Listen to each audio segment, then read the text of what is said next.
বাবারা বিচ্ছেদ গান কিন্তু আমার ভক্ত বলে গেছে, ভাগ আছে। বিচ্ছেদ মানে কি? বিয়োগ হওয়া, নিজের থেকে কিছু আলাদা হওয়া, সেটা হলো বিচ্ছেদ। আমরা কিন্তু আল্লাহর সাথে করছিলাম আলমে আরো আয়, ওখান থেকে আলাদা হয়ে আমরা আসছি, আবার আল্লাহর কাছে ফিরে যেতে হবে। আমি এক সময় আমার মায়ের গর্ভে ছিলাম, মাকে, মা হলো মাটি, আমার ওই মাটির গর্ভেই যেতে হবে। বাবা গান,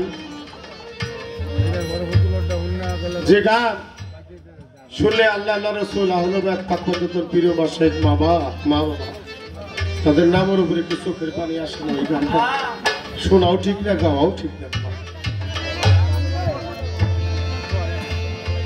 সে বাবার একটা কথার জবাব আপনাকে দিতে পারবেন আমারে? আপনি রোজা করছেন, নামাজ পড়ছেন,